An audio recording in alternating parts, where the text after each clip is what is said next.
अब मैं आपको जो चीज़ बताऊँगा उसे सुनकर तो आप भी दंग रह जाओगे। 250 से ज़्यादा पाकिस्तानी टैंक जिसका इनको बड़ा गुरूर था, ये भारत को धमकी देते थे। अब ये जल्द ही कबाड़ होने वाले हैं। आखिरकार क्या है ये पूरी बात? ये मैं आपको आगे इस वीडियो में बताऊँगा। भारत फ़ोर्ज इनकी एक यूनिट डूमा इंजीनियरिंग जो कि स्पेन की कंपनी है, इनके साथ पार्टनरशिप करके अब स्पेन के मार्केट को डोमिनेट करना चाहती है। यूके, यूएसए और पूरे यूरोप में ये अपने आर्टिलरी टैंक्स बेचना चाहते हैं और बेसिकली यहाँ पर फ्रेंच और कई तमाम कंपनीज़ को तो सीधे कांटे की टक्कर यहाँ पर मिलने वाली है। आगे देखेंगे कि कैसे साउथ कोरिया की एक काफ़ी कमाल की टेक्नोलॉजी अब भारत को मिलने वाली है और एक बहुत ही मैसिव डील साइन हो चुकी है। फिर आईआईटी मद्रास और आईआईटी हैदराबाद ने तो इतना ज़्यादा कांटे की टक्कर दी फ्रेंच वाले कॉम्पिटिटर्स को कि जो इंटरनेशनल कंपटीशन हमने कराया था रिसेंटली, इसमें तो सारे आईआईटीज़ आईआईटी हैदराबाद ये फर्स्ट सेकंड और थर्ड पोजीशन पे आए। आखिरकार क्या है ये कंपटीशन और कैसे भारत को ये बहुत बड़ा एडवांटेज पहुंचाएगा, ये भी मैं आपको बताऊंगा। और फाइनली देखेंगे कि कैसे इंडियन आर्मी ने अपना एक काफ़ी ब्रिलियंट दिमाग लगाया और रशिया से एक काफ़ी अल्ट्रा लाइट टैंक्स अब हम जल्दी प्रोक्योर करना स्टार्ट कर देंगे। सो काफ़ी इंटरेस्टिंग आज की सीरीज़ होगी, इसलिए प्लीज़ आप एंड तक देखिएगा। सो बिना वक्त गवाए बढ़ते हमारी पहली खबर की तरफ से जो आ रही है पाकिस्तान में यूज़ होने वाले VT4 टैंक्स। वैसे तो बताया जाता है कि यहाँ पर 250 से ज़्यादा, प्रिसाइसली बात करें तो ऑलमोस्ट 258 टैंक्स का इनके पास फ्लीट है। तो पूरा मामला ऐसा है कि दरअसल नाइजीरिया भी इन टैंक्स की फ्लीट को ऑफर करता है। इनके पास ज़्यादा तो नहीं है, 35 है। 2020 में इन्होंने प्रोक्योर किया था, फर्स्ट बैच इनके पास ऑलरेडी आ चुके थे उस टाइम पर, लेकिन इन्होंने ये यूज़ किया recently to respond to terrorist activities. But जब काम आने की बात होती है ये तो फंक्शन ही नहीं करते, पूरी तरह से माल फंक्शन कर जाते। इनका गन्स काम नहीं करता, ये मूव नहीं होते, जिसके चलते इनके टैंक्स एक के बाद एक डिस्ट्रॉय ही होते चले गए। वैसे ही छोटा मोटा नहीं, $152 मिलियन का कॉन्ट्रैक्ट इन्होंने चाइना के साथ किया था। और नाइजीरिया का तो ये भी कंप्लेन है कि जब ये स्पेयर पार्ट्स मांगने जाते हैं चाइना के पास, इनके पास तो वो भी नहीं रहता। तो अब पूरी तरह से नाइजीरिया दलदल में फंस चुका है। और ये तो चलो ठीक था, लेकिन पाकिस्तान ये तो और भी ज़्यादा बड़े दलदल में फंसे हुए, क्योंकि इनके पास 258 यूनिट्स है इसी तरह के टैंक्स की। ये तो पहले सोच रहे थे 468 यूनिट्स प्रोक्योर करने का, बट लग रहा है कि इनको भी रियलाइज़ हुआ काफ़ी पहले, और अब इनके पास 258 यूनिट्स है। और ये भी काफ़ी बार स्ट्रगल कर चुके हैं अपने एक्सपेक्टेशंस को मीट करने के लिए, और कहाँ पर ये भारत को टक्कर देने की बात करते हैं। वैसे तो बताया जा रहा है कि ये जो टैंक्स है थर्ड जनरेशन के हैं, और पाकिस्तान ने ऑलरेडी इसी सेम चीनी कंपनी के साथ मिलकर इनका एक खुद का वर्जन भी बनाया जो 3.5 जनरेशन का है। बट इसमें भी कई तमाम यहाँ पर नुकसान देखने मिले हैं। भले ही यहाँ पर 1200 हॉर्स पावर का इंजन लगाया है, एडवांस इलेक्ट्रॉनिक्स है, आर्मर को इम्प्रूव किया, बट यहाँ पर जो जो बेसिक रिक्वायरमेंट्स थी ना, वो तक तो ये टैंक पूरे कर नहीं सकते। सो भारत के पास एक बहुत बड़ी अपॉर्चुनिटी है। अगर हम हमारी कॉस्ट को और ज़्यादा थोड़ा ऑप्टिमाइज कर लें तो थाईलैंड, नाइजीरिया और कई तमाम अफ्रीका, लैटिन अमेरिका के मार्केट्स में भारत चीन के इस डिफेंस एक्सपोर्ट को पूरी तरह से खत्म कर सकता है, और हमारी कंपनियों द्वारा बनाए गए मोर रिलायबल टैंक्स हम ऑफर कर सकते हैं। हमारी अगली खबर आ रही है भारतीय कंपनी भारत फोर्ज की तरफ से, जो कि अब पूरे यूरोप में अपना दबदबा बनाना चाहती है। वैसे तो आपको इनका पता ही होगा, ATAGS सिस्टम जो कि पूरे दुनिया में बड़ा मशहूर है। इंडिया में तो इसकी सबसे बड़ी फैक्ट्री भी लग चुकी है, और अब ये वर्ल्ड के लार्जेस्ट आर्टिलरी गन्स प्रोड्यूसर बनाने वाली कंपनियों में से एक बन चुके हैं। और इनको अब टॉप पोजीशन में आने के लिए स्पेन की कंपनी के साथ कोलैबोरेट कर लिया है।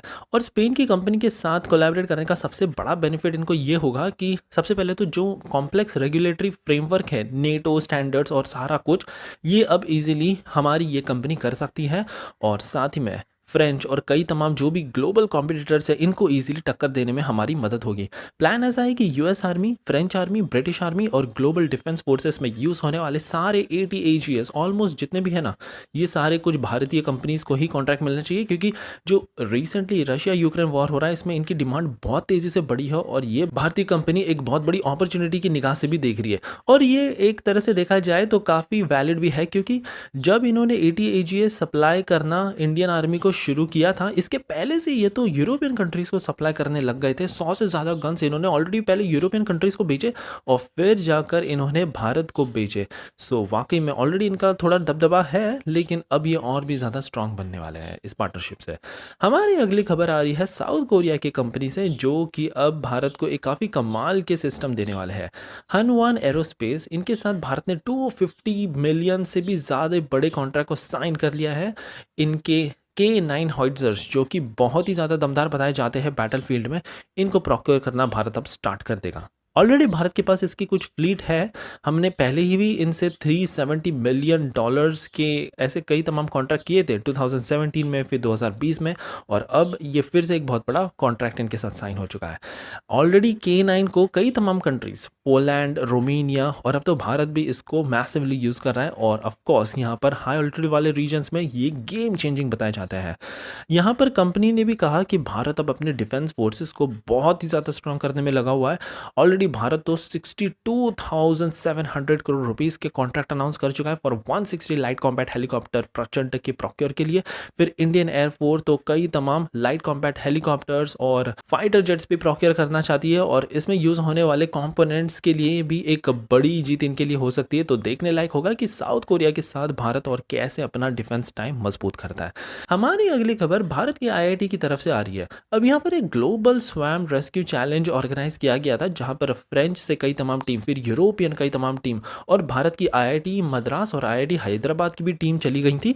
और यहाँ पर तो आप जानकर शॉक रह जाओगे, जब ये सारा कुछ कंपटीशन हुआ, इसके रिजल्ट्स अनाउंस किए, ऑलमोस्ट फर्स्ट, सेकंड और थर्ड पोजीशन ये सारा कुछ इंडिया ने ही जीत लिया। आईआईटी मद्रास और आईआईटी हैदराबाद ने तो वाकई में पूरे यूरोप को ही शॉक कर दिया। बेसिकली ये जो cutting edge competition recently organise किया था, यहाँ पर देखा जा रहा था कि किस तरह से यहाँ पर पार्टिसिपेंट्स मल्टीपल क्राइटेरियाज को मीट करते हैं, जिसमें speed, quality of exploration, number of people saved और number of drones safely returned. ऐसे सारा कुछ सिमुलेशन प्लेग्राउंड क्रिएट किया गया था using artificial intelligence, multi robot coordination. और वाकई में यहाँ पर आईआईटी ने तो पूरी तरह से इस सभी टीम को ही बीट कर दिया। फर्स्ट पोजीशन पे ये आए, फिर आईआईटी हैदराबाद ने सेकंड पोजीशन सिक्योर किया, और फिर आईआईटी मद्रास की ये एक दूसरी टीम थी, इन्होंने तो थर्ड स्पॉट को भी ले लिया। सो पूरे 3 स्पॉट तो भारत ने ही जीत लिए, और डीआरडीओ के लिए एक बहुत बड़ी जीत होगी, क्योंकि फाइनली भारत के पास इतनी ज़्यादा टेक्निकल कैपेबिलिटी है कि हम AI driven solutions real world में अब अप्लाई कर सकते हैं for disaster response and military reconnaissance. Finally हमारी आखिरी खबर आ गई है रशिया की तरफ से। वैसे तो ऑलरेडी भारत ने अपना जोरावर लाइट वेट टैंक बना दिया है, डीआरडीओ, एलएनटी इन दोनों ने मिलकर ये बनाया है, लेकिन अब हम हमारा ही एक कंपटीशन तैयार कर रहे हैं, जहां पर आर्मर्ड व्हीकल निगम लिमिटेड, ये रशियन कंपनी रोजोबोरॉन एक्सपोर्ट के साथ मिलकर और साथ ही में हाई प्रिसिजन सिस्टम्स, इन दोनों कंपनी के साथ मिलकर डिजाइन, डेवलप और मैन्युफैक्चर करेगी एक कस्टमाइज्ड वेरिएंट ऑफ ऑलरेडी जो रशिया में यूज किया जाता है स्प्रूट एसडी लाइट टैंक। इसका बताया जा रहा है कि ये बहुत ही ज्यादा गेम चेंजिंग होगा। केवल 18 टन का ही ये फ्रेम है, जहां हमारा जोरावर 25 टन का है, तो ये शायद और भी ज़्यादा लाइटर होगा। एम्फीबियस कैपेबिलिटी के साथ ये आता है, एयर ड्रॉप डिज़ाइन है और ability to fire upload from any platform. बहुत ही ज़्यादा डाइवर्स टेरेन में ये परफॉर्म कर सकता है और कई तमाम गेम चेंजिंग टेक्नोलॉजी के साथ भी आता है। बताया जा रहा है कि इसको तो एआई टेक्नोलॉजी से भी इंटीग्रेट कर दिया जाएगा, और अगर इसमें ड्रोन टेक्नोलॉजी कुछ डाल दी जाए सो दैट इसकी सिचुएशनल अवेयरनेस को और बढ़ाया जा सके, ये भी एक एडवांटेज हो सकता है। पावर की बात करें तो 510 हॉर्स पावर का इंजन यहाँ पर रशिया यूज़ करता है, और मोस्ट प्रोबेबली भारत अब इनके साथ काम करना स्टार्ट कर देगा, इस तरह की game changing ultra light tanks, जो कि हम फिर हमारे बॉर्डर इलाकों पर डिप्लॉय कर देंगे।